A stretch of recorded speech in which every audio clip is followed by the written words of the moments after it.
Bonjour à toutes et à tous, j'ai le plaisir de vous retrouver pour ce dialogue littéraire.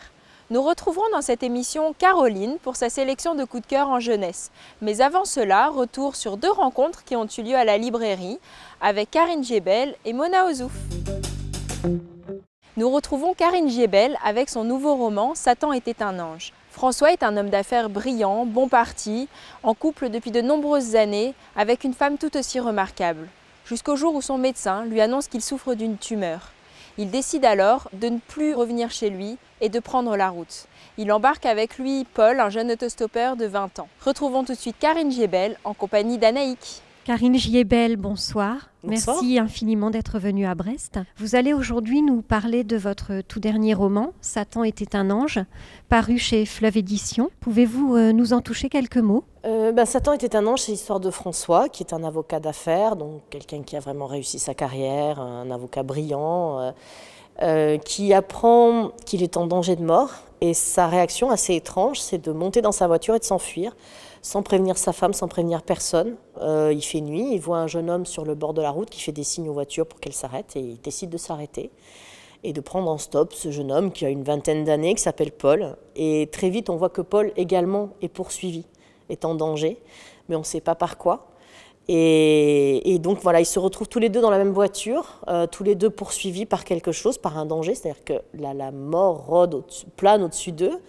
Et donc leurs destins vont devenir, ils vont se lier, parce qu'ils vont être obligés de compter l'un sur l'autre, d'apprendre à se connaître et de découvrir les secrets de l'un et de l'autre. Et Paul a énormément de secrets à cacher. Vos personnages principaux sont très souvent des femmes. Je pense par exemple à Chloé dans Juste une ombre ou à Marianne dans Meurtre pour rédemption. Satan était un ange raconte le périple de 2 hommes. Aviez-vous envie d'explorer de nouveaux horizons ? Alors c'est vrai que j'aime beaucoup changer d'ambiance, d'atmosphère à chaque roman, et c'est vrai que j'ai fait beaucoup d'héroïnes, mais c'est pas du tout mes premiers personnages masculins. Il y en a de très très importants dans d'autres livres, comme Jusqu'à ce que la mort nous unisse, ou même Meurtre pour rédemption. C'est vrai que c'est Marianne l'héroïne, mais il y a des personnages masculins très très importants dans ce livre. Là, c'est vrai que j'avais le choix entre d'écrire le périple finalement de 2 femmes ou de 2 hommes, et j'ai fait ce choix pour encore une fois changer d'ambiance, et peut-être parce que ça s'y prêtait mieux. On découvre dans ce nouveau roman noir l'écrivain engagé que vous êtes, car vous y dénoncez un trafic de déchets toxiques, ainsi qu'un système corrompu qui n'hésite pas à prôner l'assassinat de ses détracteurs. De quoi s'agit-il exactement ?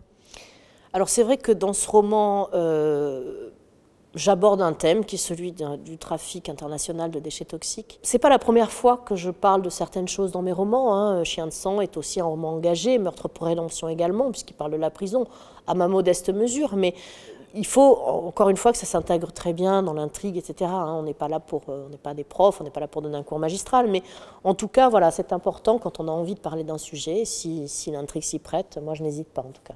Dans vos thrillers, un thème revient souvent. Il s'agit de celui de l'enfermement, que ça soit physique, tel que la séquestration, ou l'emprisonnement, ou même moral, l'isolement psychologique, la manipulation. Satan était un ange, incarne-t-il le parfait contre-pied ? Je ne pense pas que ce soit un contre-pied parce que, en fait, c'est vrai que je parle beaucoup d'enfermement, mais c'est pour moi surtout un vecteur pour parler de la liberté. Je m'en suis aperçue très vite, si j'ai fait des livres sur la prison, la séquestration, etc. Et Satan était un ange, ça parle aussi de liberté, sauf que là, on a un autre angle de vue, puisque là, on n'a pas d'enfermement. Voilà, c'est pour ça que ça change. Mais le thème récurrent de la liberté, lui, est toujours là. Poursuivons maintenant avec Mona Ozouf qui nous livre ce recueil de Révolution en République, les chemins de la France, synthèse de son œuvre. Ce recueil a été classé par ses soins et selon un ordre thématique, la Révolution, la République et là où l'est France. Elle nous raconte comment la République a dû renoncer au modèle républicain pur et apporter des correctifs à l'esprit d'uniformité. Retrouvons tout de suite Mona Ozouf au micro de Laurence. Mona Ozouf, bonjour et bienvenue à la librairie Dialogue. Alors vous venez aujourd'hui nous présenter un très bel ouvrage intitulé De Révolution en République, les chemins de la France, paru dans la collection Quarto chez Gallimard, dans lequel vous revenez sur une partie de votre œuvre, de nombreux textes qui articulés ensemble et révèlent les chemins de cette cette œuvre. Alors, avant tout, ce quarto, il débute par un retour sur votre parcours, de votre enfance bretonne, à votre passion pour l'histoire de la nation française. Et on a le sentiment que, d'une certaine manière, ce parcours éclaire les raisons qui ont présidé au choix de vos sujets de prédilection. Alors, est-ce qu'on peut dire que le retour sur une œuvre auquel invite la collection Quarto est indissociable d'un parcours de vie ? Ce n'est pas mon idée, c'est l'idée de l'éditrice et c'est elle qui m'a dit on va faire pour commencer un vie et œuvre. Et je dois dire que j'ai eu un mouvement de recul épouvantable parce que déjà le Quarto a quelque chose d'un tombeau et que l'intitulé vie et œuvre était à peu près impossible pour moi à accepter. Donc j'ai dit non, pas un vie et œuvre, mais on peut faire un parcours. Au début de votre ouvrage, vous nous dites donc quelques mots de votre enfance en Bretagne, qui se partageait entre deux lieux différents, parfois antagonistes.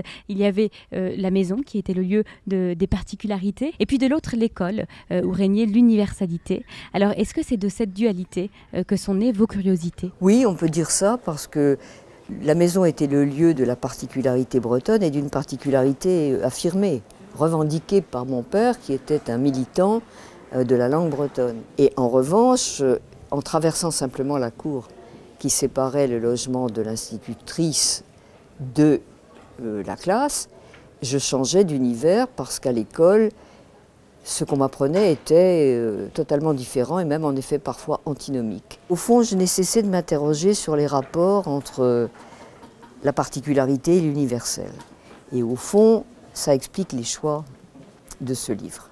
Votre ouvrage, il peut indéniablement être relié à l'actualité, dans la mesure où vous nous y livrez des éléments qui permettent de comprendre quelques traits de l'identité française et quelques difficultés particulières à la politique française qui doit faire face à de nombreuses crises. Alors, est-ce que vous pourriez revenir sur ce qui fait notre identité française ? Oui, avant de dire peut-être ce qu'elle est aujourd'hui, il faut peut-être dire ce qu'elle a hérité de ce passé à la fois révolutionnaire puis républicain. D'abord d'une certaine radicalité, une sorte de philosophie et de pratique, même du tout ou rien. Et je trouve que la politique française a hérité de cela un maximalisme qui est encore très vivant aujourd'hui. Et on le voit constamment, des députés qui déclarent que les réformes envisagées vont dans le bon sens, mais qui ne peuvent évidemment pas les voter. On assiste à ça tous les jours dans la politique française, et c'est quelque chose qui est très compliqué à comprendre pour les pays étrangers. La France n'a pas la tradition du compromis. Aujourd'hui, la politique française doit faire face à de nombreuses crises de l'identité nationale, de l'autorité, de l'avenir également. Et on a parfois le sentiment d'un épuisement du modèle républicain. L'un des principaux creusets de la République et de l'idée républicaine, c'est indéniablement l'école.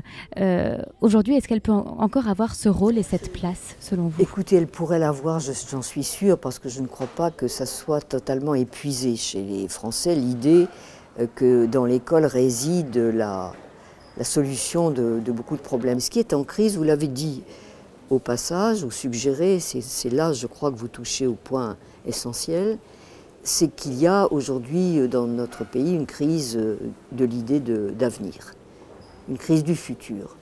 Aucun de nous ne pense que enfants et petits-enfants auront la vie plus facile que celle que nous avons eue, et c'est même exactement le contraire. Or évidemment, qui dit école, dit foi dans l'avenir. L'essence de l'école est là-dedans.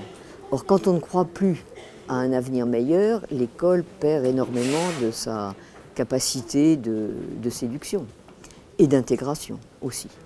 Parce qu'on voit très bien que dans les populations immigrées, celles chez qui il y a encore une volonté ou un espoir d'intégration sont celles qui continuent à miser sur l'école. Mais ça n'est pas vrai de toutes, et ça n'est pas vrai partout, et ça pose à notre pays une difficulté fondamentale. De retour à la librairie, je vous propose de retrouver Caroline pour sa sélection de coups de cœur. Bonjour Caroline. Bonjour Marion. Je crois que tu nous as préparé une sélection de coups de cœur en jeunesse. Oui, absolument. Donc ton premier choix ? Mon premier choix est un petit album documentaire carré, paru aux éditions Actes Sud, et écrit par Géraldine Vincent.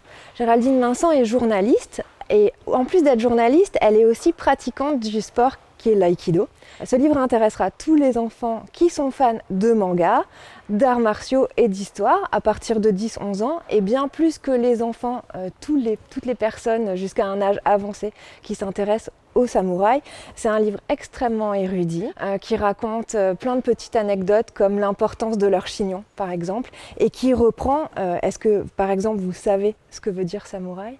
Samouraï, ça veut dire être au service d'eux, ça vient du terme servir, et qui reprend l'idée que seul servir est grand. Et pour le deuxième livre, tu as choisi ? Mon deuxième choix est un petit roman qui s'appelle Charlie. Et c'est l'histoire d'un petit garçon qui s'appelle Sam, qui a une dizaine d'années, âge recommandé pour les lecteurs d'ailleurs de Charlie. Sam est en vacances, mais il n'a pas des vacances tout à fait comme les autres, parce qu'en fait ses parents sont hôteliers dans un village balnéaire. Et donc il passe ses vacances à aider ses parents à mettre la table, à servir Monsieur Duchemol, à rendre service à Madame Bella. Quand tout à coup, une voiture se gare dans le parking de l'hôtel, et surgit de la voiture Charlie. Ça devient illico le meilleur ami de Sam. Ce que Charlie a oublié de dire à Sam, c'est une chose fondamentale, c'est qu'en fait, c'est pas un garçon. Et c'est une petite fille.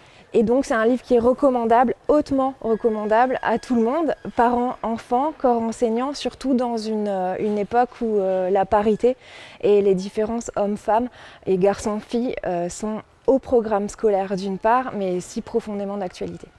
Et ton troisième coup de cœur ? C'est un vrai coup de cœur, cette fois pour les enfants à partir de 3 ans. Ça s'appelle Un petit mot magique chez Gauthier Langros de Steve Anthony.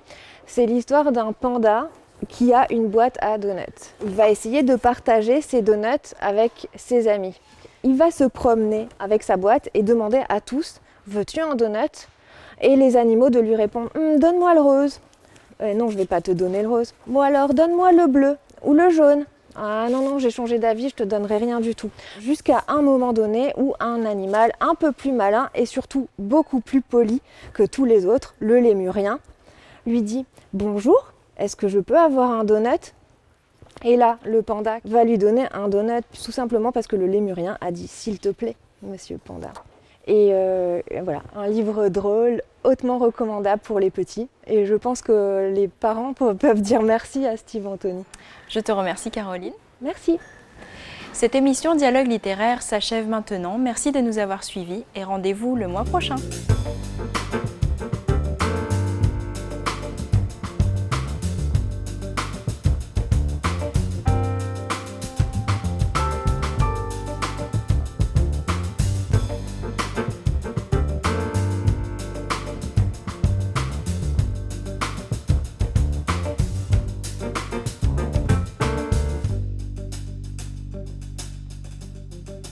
Thank you.